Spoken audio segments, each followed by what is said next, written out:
किसी मशहूर हस्ती ने कहा है, everything comes at a price. The question you have to ask yourself is what price are you willing to pay. अर्थात प्रत्येक वस्तु एक कीमत के साथ आती है। सवाल आपको खुद से पूछना है कि आप उसके बदले में क्या मूल्य चुका सकते हैं। जब लक्ष्य को प्राप्त करने के लिए हम एक शॉर्टकट की तलाश में होते हैं, तो यह तय है कि बदले में चुकाया जाने वाला मूल्य भी कहीं अधिक होगा। इंसानी फितरत की क्या कहें कि जब मनचाही इच्छा सरल तरीके से मिलती है, तब उसके लिए बताई जाने वाली हर कीमत उस समय तुच्छ सी जान पड़ती है। लेकिन जैसे ही हमारी इच्छा पूरी हो जाती है, तो बदले में चुकाया जाने वाला मूल्य अचानक ही बहुत ज्यादा लगने लगता है और तब हम मोल भाव पर आ जाते हैं। कई बार तो मूल्य न चुकाना पड़े, इसलिए हम किसी भी हद तक जाने को तैयार हो जाते हैं, परंतु तब तक बहुत देर हो चुकी होती है। कई शताब्दी पूर्व का प्राचीन समय, करीब आधी रात का वक्त हो रहा होगा। माहौल में लहू तक को जमाने वाली सर्दी का असर था और गहरी धुंध सफेद धुएं की तरह हल्की हल्की बहती हुई हवाओं के साथ इधर उधर मंडरा रही थी। सारा गांव अपने अपने घरों में बंद, बिस्तरों में दुबका पड़ा, गहरी नींद की आगोश में खोया हुआ था। एक उसके अलावा एक अजीब सा सन्नाटा रास्तों में पसरा पड़ा था और इस सन्नाटे को तोड़ रही थी वो एक जोड़ी लड़खड़ाते कदमों की आहट। हाँ, कभी कभी दूर से आवारा कुत्तों के भौंकने की आवाजें भी सुनाई दे जाती थी, जो रात्रि की नीरवता को थोड़ी देर के लिए भंग कर उसे और भी रहस्यमयी बना देती थी। करीब 18 से 20 साल का वह युवक, जो देखने में बिल्कुल चुस्त दुरुस्त था, अच्छी खासी सेहत का मालिक होते हुए भी उसकी चाल में अजीब सी लड़खड़ाहट थी, जैसे कि उसने भरपूर नशा कर रखा हो। हालांकि ऐसा था नहीं। उसके कपड़े साधारण से थे, जिससे साफ पता चलता था कि वह किसी मध्यम दर्जे के परिवार से संबंध रखता होगा। धुंध की चादर और बेइंतहा सर्दी को या तो वो नजरअंदाज कर रहा था, या उसे इन बातों की कोई परवाह ही नहीं थी, या फिर वो इतनी सर्दी सहने का आदी था। पता नहीं इनमें से कौन सी बात थी, या फिर शायद इनमें से कोई भी बात नहीं थी। वह ऐसे चल रहा था जैसे अपनी कुछ जान से भी ज्यादा प्यारी वस्तु वह अपने पीछे कहीं छोड़ कर आ रहा हो। उसके चेहरे पर एक अजीब सी उदासी छाई हुई थी और आंखों में वीरानी। उसकी सूरत देखकर ऐसा लगता था जैसे बड़ी ही मेहनत से कमाई उसकी जिंदगी भर की जमा पूंजी को किसी ने उसकी आंखों के सामने ही आग लगा दी हो और वह दूर खड़ा तमाशा देखने के अलावा कुछ भी न कर पाया हो। पता नहीं किस मदहोशी में चल रहा था कि उसे इस बात का भी भान नहीं रहा कि चलते चलते वह जिस जगह पहुंच गया था, वहां से थोड़ा ही और आगे बढ़ने पर उसकी मौत से उसका साक्षात्कार होने वाला। बस कुछ ही कदमों का फासला रह गया था। 2-4 कदम उसे और बढ़ाने थे और फिर वह उस ऊंची पहाड़ी से गिरकर ऐसी गहरी खाई में कहीं खो जाने वाला था, जहां से उसकी लाश भी शायद कभी नहीं मिलती। अभी उसने अपनी मृत्यु की तरफ और एक कदम ही बढ़ाया था कि अचानक एक मजबूत हथेली ने उसे पकड़कर एक तरफ खींच लिया और वह युवक जैसे झटके से होश में आया। लेकिन उसकी मदहोशी अब भी बरकरार थी। क्या करना चाहते थे तुम? क्या मंशा थी तुम्हारी? मरना चाहते थे? हाँ, वह आदमी गुस्से और हैरानी से चीखा।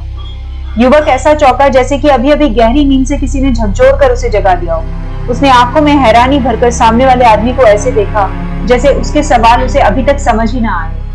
पूछ रहा हूं, मरना चाहते थे क्या? आदमी एक बार फिर गुस्से से चीखा। नहीं, जीना चाहता था, युवक मदहोशी में बड़बड़ाया। क्या नशा कर रखे हो क्या? आदमी ने उसके कंधों से पकड़ के झकझोर दिया। बुरी तरह से झुंझलाए हुए उसने अपनी नाक युवक के मुंह के पास की और किसी कुत्ते की तरह उसे सूंघने की कोशिश करने लगा। जीना चाहता था उसके साथ। युवक जैसे नींद में बुदबुदा रहा था। उसे इस वक्त की परिस्थिति से जैसे कोई लेना देना ही नहीं था। वह अपनी ही धुन में कहता चला गया।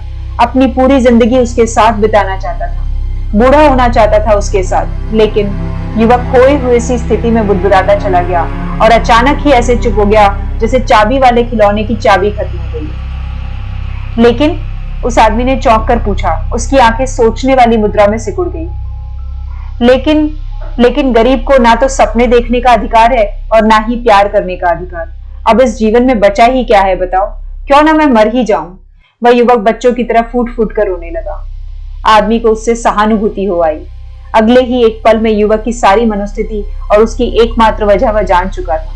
उसने युवक की पीठ सहलाते हुए निहायत ही शांत और समझाने वाले लहजे में कहा, शरीर से स्वस्थ जान पड़ते हो, समझदार भी लगते हो, और ऐसी बचकानी बातें कर। मृत्यु ही अगर हर समस्या का हल होता तो हर कोई मर जाता ना। तो फिर तुम ही बताओ क्या करूं?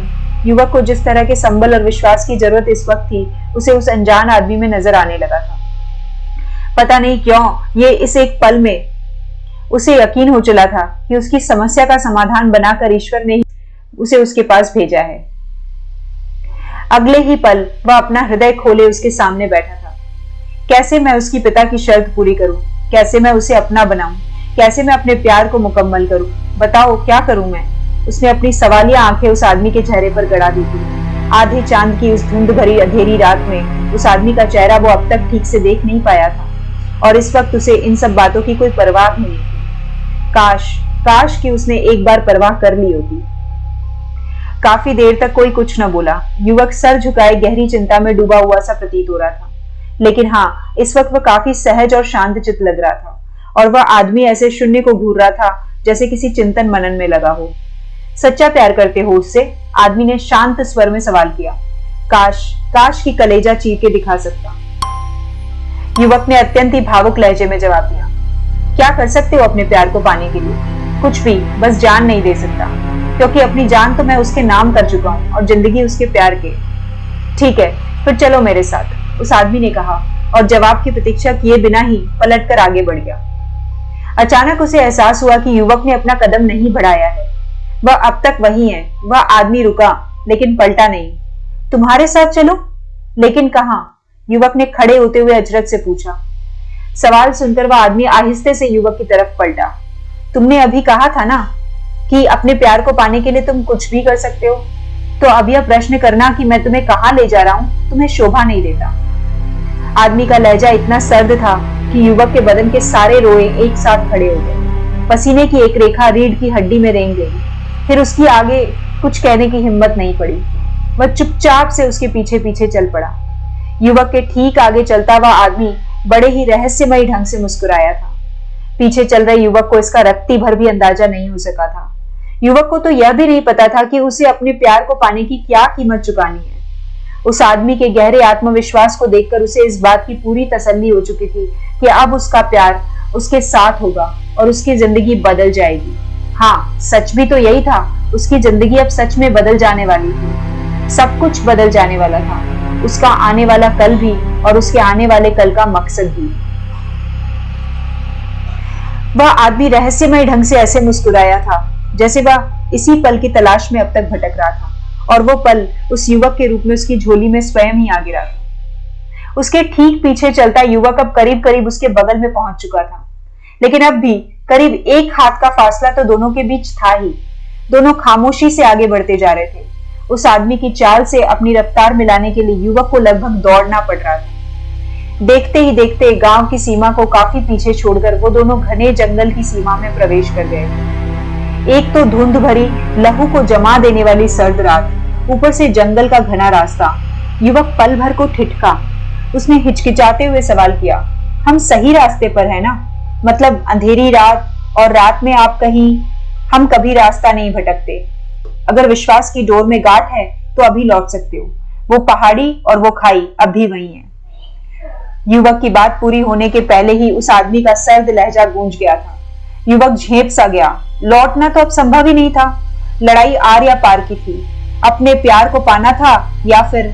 युवक ने ठंडी आह सी भरी, और अब उसके कदम पहले से भी ज्यादा मजबूती से उठ रहे थे। या तो 5 वर्ष या आने वाली 2 पीढ़ियों की बेगारी। युवक के कानों में जैसे हर वक्त कृष्णदेव की सरगोशी चिकरती हुई उसके अहम पर कठोर चोट कर रही थी। चलते चलते अचानक ही उसे ठिठक कर रुक जाना पड़ा था, क्योंकि उसके लगभग बराबर में चलता हुआ आदमी भी अब एक जगह रुक चुका था। युवक अचानक से चौंका। उनसे करीब 10 कदम की दूरी पर एक विशाल सा पेड़ था। जंगल है तो विशाल और बड़े छोटे हर तरह के पेड़ होंगे ही, फिर इसमें इतना चौंकने की क्या बात थी? बात तो थी, क्योंकि ये आम पेड़ों से काफी अलग था। उस पेड़ का तना इतना विशाल था जैसे किसी विशाल हाथी का शरीर, और उससे भी ज्यादा हैरान करने वाली और डराने वाली चीज थी उस तने के बीचों बीच उभरा हुआ एक खोहड़, जो कि अंधेरे और धुंध के कारण ऐसा दिख रहा था जैसे किसी राक्षस ने अपने धुएं से भरे मुंह को खोल रखा हो। युवक की आंखों में हैरानी ही हैरानी थी। उसने बहुत बड़े पेड़ देखे थे, लेकिन ऐसा पेड़ कभी नहीं देखा था। हम यहाँ क्यों रुके हैं? क्या है यहाँ? उसने अपने दोनों हाथों को अपने सामने की ओर लहराते हुए धुंध को हथेलियों से तीतर बीतर करने का प्रयास करते हुए सवाल किया। हमारी अर्थात तुम्हारी मंजिल। वह आदमी सामने की तरफ घूरता हुआ ऐसे बोला जैसे वह उस युवक से नहीं बल्कि सामने अपनी बाहें पसारे और सीना ताने खड़े उस विशाल पेड़ से मुखातिब हो। युवक ने जितना हो सकता था आंखों के कोटरों को फैलाया और उस पेड़ को और भी ध्यान से देखने की कोशिश करने लगा। ऊपर से मोटी और नीचे से जमीन की तरफ आते आते पतले पतले रेशों का रूप ले चुकी लताएं पेड़ की टहनियों से ऐसे लिपटकर नीचे की तरफ झूल रही थी कि एक पल को यह भ्रम हो जाए जैसे कोई विशाल सर्प अपनी पतली 2 हिस्सों में बटी जिह्वा को बाहर की तरफ निकाले रेंग कर पेड़ से उतर रहा हो। युवक को सिहरन सी हो आई।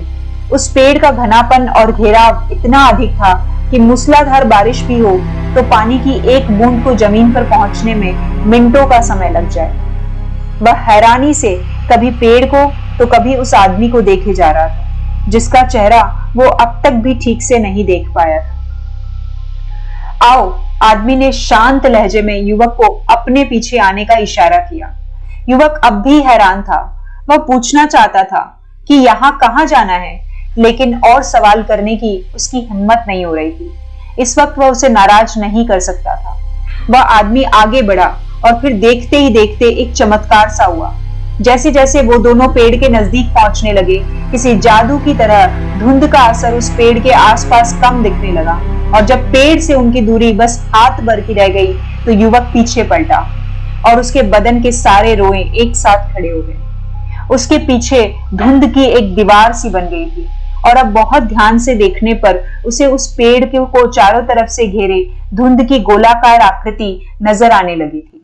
और शायद ये पहली ही बार था जब उसे अपने आसपास सर्दी की ठिठुरन नहीं बल्कि अग्नि की आंच का एहसास हुआ था।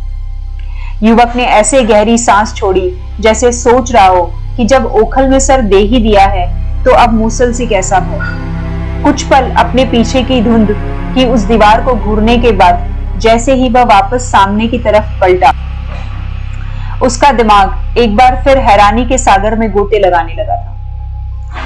आगे बढ़ता हुआ आदमी अगले ही पल उस विशाल से पेड़ के तने के खोह में समाता सा चला गया था और फिर बिना एक पल की भी देरी किए युवक को भी उसका अनुसरण करना पड़ा।